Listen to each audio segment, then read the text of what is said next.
আসসালামু আলাইকুম সবাইকে। আপনারা যারা কিছুক্ষণ আগে আমি একটি বিজ্ঞপ্তি হাতে পেয়েছি, সেটি হচ্ছে প্রবাসী ভোটার যারা রয়েছে বিশ্বের বিভিন্ন প্রান্তে বাংলাদেশ থেকে প্রতি বছর একটা উল্লেখযোগ্য সংখ্যক মানুষ বিদেশে যায়। বাংলাদেশ ছাড়া বিভিন্ন দেশে, বিশেষ করে মধ্যপ্রাচ্য, ইউরোপ, ইউএসএ, তারপর হচ্ছে অস্ট্রেলিয়া, পৃথিবীর বিভিন্ন প্রান্তে বাংলাদেশের মানুষ জীবিকার তাগিদে যায় অথবা ভালো একটা জীবনের সংস্থানে তারা বিদেশে যায়। এবং প্রবাসীদের বাংলাদেশের অর্থনীতিতে কন্ট্রিবিউশন, বাংলাদেশের সবচেয়ে বড় খাত যেটা, সেটা হচ্ছে আমাদের রেমিটেন্স খাত। তো রেমিটেন্স যোদ্ধা ভাইয়েরা বিদেশের বিভিন্ন প্রান্তে আছেন। আপনাদের আজকে নির্বাচন কমিশন একটি বিজ্ঞপ্তি দিয়েছেন, আপনাদের এবার নির্বাচনে পোস্টাল ব্যালটের মাধ্যমে ভোট দেওয়ার শেষ সময় হচ্ছে 25 জানুয়ারি। অর্থাৎ আপনাদেরকে যে পোস্টাল ব্যালটটি পাঠানো হয়েছে, সেই ব্যালটে আপনারা 25শে জানুয়ারির মধ্যেই আপনারা ভোট কার্যক্রম আপনাদেরকে সম্পন্ন করতে হবে। দেখেন, ভোট কি মার্কায় দিচ্ছেন সেটার থেকে জরুরি হচ্ছে আপনার ভোট প্রদান করাটা। যারা প্রবাসী রেমিটেন্স যোদ্ধা আপনারা রয়েছেন, আপনাদেরকে বিভিন্ন হেনস্থার মধ্যে পড়তে হয়। আপনি যখন ভিসার জন্য, আমি যেহেতু একজন রেমিটেন্স যোদ্ধার সন্তান, আমার বাবা দীর্ঘ 22 বছরের বেশি সময় বিদেশে ছিলেন। উনি মধ্যপ্রাচ্যে মূলত ছিলেন, উনি সৌদি, দুবাই, ওমান উনি ছিলেন দীর্ঘ অনেক বছর। অর্থাৎ আমি কুমিল্লা অঞ্চল একটা রেমিটেন্স যোদ্ধা অধ্যুষিত একটা এলাকার সন্তান। আমি দেখেছি আমার বাবা চাচারা বা যারা বিদেশে থাকেন, তারা যখন বিদেশে যাওয়ার জন্য পাসপোর্ট করতে যান, পাসপোর্ট করার সময় থেকে তাদের দুর্ভোগ শুরু হয়। পাসপোর্ট অফিসে দালালি, তারপর হচ্ছে ভিসা যখন তারা হচ্ছে কিনতে যায়, সেই জায়গায় হচ্ছে তাদের হচ্ছে প্রতারণার শিকার হতে হয়। নর্মালি ভিসার দাম থাকে 2 লাখ টাকা, 1.5 লাখ টাকা বা সরকারি মূল্য, অথবা যেই এজেন্সির যে মূল্য থাকে সেটা থেকে দালালরা উচ্চ মূল্য নিয়ে থাকে, 5 গুণ 10 গুণেরও বেশি হচ্ছে মূল্য নিয়ে থাকে ভিসার মূল্য। তারপরে হচ্ছে যেই অর্থ দিয়ে তারা হচ্ছে যেই চুক্তিতে তারা বিদেশে যায়, যে কাজের কথা বলে তাদেরকে বিদেশে নিয়ে যাওয়া হয়, দেখা যায় অধিকাংশ ক্ষেত্রে সেই কাজ দেওয়া হয় না। অথবা যেই বেতন বলে বিদেশে নিয়ে যাওয়া হয়, অধিকাংশ ক্ষেত্রেই তাদেরকে সেই বেতনটি তাদেরকে দেওয়া হয় না। এবং ভাষা না শিখে যাওয়ার কারণে তাদেরকে দুর্ভোগে পড়তে হয়, কাজ শিখে না যাওয়ার কারণে তাদেরকে দুর্ভোগে পড়তে হয়। এর সাথে যুক্ত হয় অ্যাম্বাসির অসহযোগিতা এবং এয়ারপোর্টের হয়রানি হেনস্থা তো আছেই। এই সকল সমস্যার সমাধান নিশ্চিতকল্পে আপনার ভোটাধিকার প্রয়োগটি গুরুত্বপূর্ণ। কারণ যখন যেই সরকারি ক্ষমতায় আসুক না কেন পরবর্তীতে, সেই সরকার যখন অনুধাবন করবে যে আগামী বছর আমাকে ক্ষমতায় আসার জন্য এই ব্যালট, প্রবাসীদের ভোট আমার ক্ষমতায় আসার জন্য একটি গুরুত্বপূর্ণ ভূমিকা রাখবে, তখন প্রবাসীদের সমস্যা সমাধানের ক্ষেত্রে তারা আরও বেশি মনোযোগী হবে। এয়ারপোর্টের সমস্যা সমাধানে মনোযোগী হবে, প্রবাসীদের যে এম্বাসিদেরকে যেভাবে এম্বাসিতে যেভাবে হয়রানি করা হয় সেই হয়রানি নিরসনে হচ্ছে মনোযোগী হবে, দালালদের নিরসনে মনোযোগী হবে, পাসপোর্ট অফিসের যেই দৌরাত্ম্য রয়েছে সেটি নিরসনে মনোযোগী হবে। অর্থাৎ আপনার যে অধিকার সেটি বুঝে পেতে হলেও আপনার ভোটটি আপনি প্রদান করুন, যে মার্কায় ইচ্ছা সে মার্কায় প্রদান করুন। কারণ আপনার পছন্দের প্রতিনিধিত্বে যেন সংসদে গিয়ে আপনার অধিকার নিয়ে কথা বলতে পারে। কিন্তু যদি আপনি ভোট প্রদান থেকে বিরত থাকেন, তাহলে আগামী ইলেকশন পরবর্তীতে আপনার সমস্যার সমাধান কল্পে যেটি হবে সেটি হচ্ছে উদাসীন থাকবে সরকার।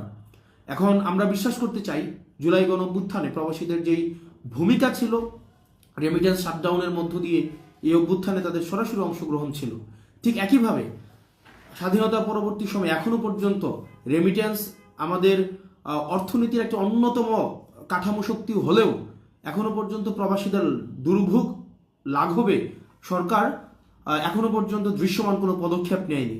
সেটি নেওয়ার জন্য আমরা বিশ্বাস করি ক্ষমতায় আপনাদের অংশগ্রহণ প্রয়োজন। ক্ষমতায় আপনাদের অংশগ্রহণের জন্য আপনাদেরকে অবশ্যই আপনার ভোটাধিকার আপনি প্রয়োগ করুন, যাতে করে আপনার হচ্ছে পরবর্তীতে যেই ক্ষমতায় আসুক না কেন, যেই সরকার গঠন করুক না কেন, যাতে করে আপনার ভোটের কথা মাথায় রেখে তারা যেন নীতি নির্ধারণ করে। আমরা চাই না প্রবাসীরা শুধুমাত্র দেশে অবদান রাখার সময়ই থাকবে, কিন্তু ক্ষমতায় কারা যাবে সেটি নির্ধারণে তাদের কোনো ভূমিকা থাকবে না। এই বিষয়টি আমরা চাই না। আমরা চাই প্রবাসীরা যারা কষ্ট করে, যারা পরিবার থেকে যোজন মাইল দূরে থেকে, স্থানিক দূরত্ব যাদের সাথে আমাদের রয়েছে, দেখা যায় আমি যেহেতু ছিলাম, আমাদের বাবা চাচাদেরকে আমরা দেখেছি বা প্রবাসীদের সন্তানদেরকে আমরা দেখেছি, দেখা যায় তারা যেই পরিবার ছেড়ে শুধুমাত্র দেশের জন্য, পরিবারের উন্নয়নের জন্য, অর্থনৈতিক সমৃদ্ধির জন্য তারা বিদেশে থাকতে হয়। তো তাদের অবদানকে আমরা স্বীকার করি। তাদের হয়রানি বন্ধ হোক, এয়ারপোর্টের হয়রানি বন্ধ হোক, পাসপোর্টের দালালি বন্ধ হোক, ভিসা জটিলতা নিরসন হোক, অ্যাম্বাসির হয়রানি বন্ধ হোক, এবং বিশেষ করে অনেক প্রবাসী রয়েছে প্রত্যেক মাসে আমি 2-3টে এই বিষয়গুলো আমাকে ডিল করতে হয়। সেটি হচ্ছে যে প্রবাসী অনেক রেমিটেন্স যোদ্ধা আছে, বিদেশে গিয়ে হচ্ছে পরিবার বিচ্ছিন্ন একটি সমাজে তাদেরকে মৃত্যুবরণ করতে হয়।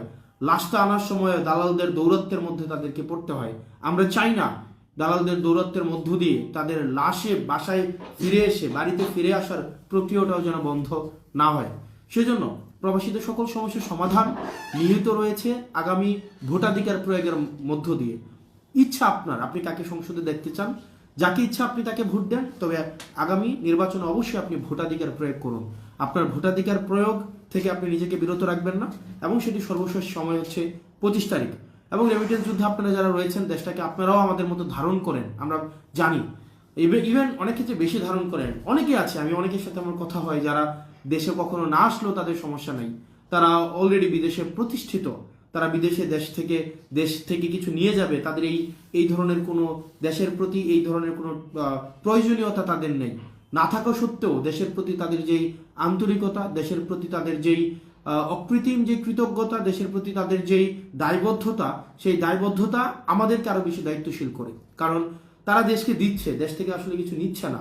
না থাকা সত্ত্বেও প্রবাসীদের দেশের প্রতি দায়বদ্ধতা, সেটা আমাদের দায়িত্বকে আরো বাড়িয়ে দেয়। আমরা চাই আপনাদের দায়িত্ব, আপনাদের যেই অবদান রয়েছে সেটিকে স্বীকার করতে, এবং আগামী সংসদে আপনাদের প্রয়োজন অনুযায়ী যেন নীতি নির্ধারিত হয়, সেটির পক্ষে আমরা সচেষ্ট থাকব, এবং সেটিকে প্রাধান্য দিয়েই আগামীতে রেমিটেন্স যোদ্ধা যারা রয়েছে তাদের ফ্রেন্ডলি আমরা হচ্ছে পলিসি মেকিং এর আমরা অবশ্যই সেখানে আমরা চেষ্টা করব।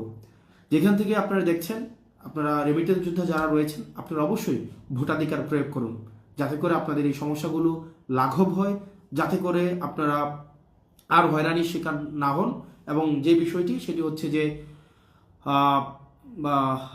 হ্যাঁ ভোটের পক্ষে অবশ্যই আপনারা থাকেন। আমরা চাই, আমরা আর আগের মতো দেশটাকে আর বিকিয়ে দিতে চাই না। আমরা চাই না আগের মতো পুরনো যেই সিস্টেমে আমাদের দেশটা রয়েছে সেইভাবেই আমাদের দেশটা চলুক। অত্যন্ত দুঃখজনক বিষয় হচ্ছে, আমাদের দেশে দেখা যায় অনেক রাজনৈতিক দলের অনেক ব্যক্তির বক্তব্যের মধ্যে এই বিষয়টি উঠে আসে যে ফেসিবাদ কাঠামোকে তারা টিকিয়ে রাখতে চায়, ফেসিবাদ কাঠামোর বিচার ব্যবস্থা তারা টিকিয়ে রাখতে চায়, ফেসিবাদ কাঠামোর মিডিয়া ব্যবস্থা তারা টিকিয়ে রাখতে চায়, ফেসিবাদ কাঠামোর প্রশাসনিক ব্যবস্থা তারা টিকিয়ে রাখতে চায়, ফেসিবাদ কাঠামোর সবকিছুই তারা টিকিয়ে রাখতে চায়। অর্থাৎ তাদের কাছে ব্যাপারটা এমন যে ফেসিবাদ কাঠামোর সবকিছুই ভালো, শুধু হাসিনা ছাড়া। মানে হাসিনা ছাড়া ফেসিবাদ কাঠামোর আমার সবকিছুই লাগবে। আপনারা যদি চান যে হাসিনা যেভাবে স্থায়ীভাবে দেশ থেকে দেশের মানুষ প্রত্যাখ্যান করেছে, ঠিক সেভাবে ফেসিবাদ কাঠামোকেও সারা দেশের মানুষ এভাবে প্রত্যাখ্যান করুক, তাহলে আপনার মতামত অবশ্যই হ্যাঁ ভোটের পক্ষে হোক। আপনারা যারা আমার কমেন্ট বক্সে গালাগালি করছেন, গালাগালি করতে পারেন, সেটি স্বাধীনতা টিকিয়ে রাখার জন্য আপনার আগামীতে আপনার যেই গণভোট, সেই গণভোটে আপনাকে হ্যাঁ দিতে হবে। কারণ আপনি যদি হ্যাঁ না দেন, দেখা যাবে হচ্ছে কিছুদিন পরে বাসা থেকে কমেন্ট করার জন্য বাসা থেকে উঠাই নিয়ে যাবে হাসিনার মতো করে। তো এই যে গালির স্বাধীনতা আপনারা পাচ্ছেন, নিজের মতো করে আপনি গালি দিতে পারছেন, কমেন্ট করার পরে আপনাকে চিন্তায় থাকতে হচ্ছে না যে আপনার কমেন্টের কারণে আপনাকে বাসা থেকে পুলিশ তুলে নিয়ে যাবে, ডিবি তুলে নিয়ে যাবে। সেই স্বাধীনতাটাকেও যদি আপনারা স্থায়ী করতে চান, তাহলেও আমরা চাই গণভোটের পক্ষে আপনি ইয়েস এর পক্ষে অবস্থান করুন, হা ভোটের পক্ষে অবস্থান করুন। আমরা চাই না যে আমাদের ব্যাক স্পেসের ব্যবহার আমাদেরকে করতে হোক। আমরা 24 পূর্ববর্তী সময় আমরা দেখেছি যে আমরা একটা কিছু চিন্তা করলে আমরা তখনই বুঝতাম আসলে দ্বিমত প্রকাশের স্বাধীনতার অভাবটা কতটুকু, যখন কিছু একটা লিখে আমাদেরকে ব্যাক স্পেস দিয়ে আমাদেরকে মুছে ফেলতে হতো। আবার যদি আমাদের ব্যাক স্পেস ব্যবহার না করতে হয়, তাহলেই আমরা চাই আপনার এই গণভোটে আপনারা হেয়ার পক্ষে অবস্থান নিন। এবং আমরা যারা এখন বর্তমানে বলার চেষ্টা করছেন আমাদের ফেসিবাদ কাঠামোর সবকিছুই লাগবে, শুধুমাত্র হাসিনা ছাড়া, তাদেরকে প্রত্যাখ্যান করতে হলেও আপনারা হা ভোটে অবস্থান নিন। এবং আমরা চাই আপনার এই গালির স্বাধীনতা অব্যাহত থাকুক, আপনার এই দ্বিমত প্রকাশের স্বাধীনতা অব্যাহত থাকুক। আপনি যেন নির্বিঘ্নে, আপনি যেন রাষ্ট্রের যিনি সর্বময় ক্ষমতার অধিকারী যিনি হবেন, তাকেও যেন জিজ্ঞেস করতে পারেন যে আপনার ইনকাম কত এবং আপনি কিভাবে আপনার ব্যয় নির্বাহ করেন। তাকেও যেন আপনি নির্বিঘ্নে প্রশ্ন করতে পারেন, যেমন প্রশ্ন আপনি আমাদেরকে এতদিন ধরে করে গিয়েছেন। কিন্তু বিষয়টা যদি এমন হয় যে শুধু প্রশ্নটা শুধুমাত্র নির্দিষ্ট একটি শ্রেণীর জন্য বরাদ্দ, আপনাকে মস্তক অবনতভাবে আপনাকে ক্ষমতার সামনে মাথা নত করতে হয়, তখন তাহলে সেটি হবে আমাদের এই 24-এ অর্জিত স্বাধীনতার অবমূল্যায়ন। সেজন্য আমরা যদি স্বাধীনতাকে স্থায়ী করতে চাই, আমরা যদি প্রশ্ন করা অব্যাহত রাখতে চাই, দ্বিমত করা অব্যাহত রাখতে চাই, এই গালির স্বাধীনতা যেটি আপনি আমার কমেন্ট সেকশনে প্রয়োগ করছেন সেটি যদি অব্যাহত রাখতে চান, তাহলে অবশ্যই অবশ্যই আগামীতে গণভোটে হের পক্ষে আপনার ভোটটা হোক। আপনারা ভালো থাকবেন, সুস্থ থাকবেন। সালামু আলাইকুম রহমতুল্লাহি ওয়া বারাকাতুহু।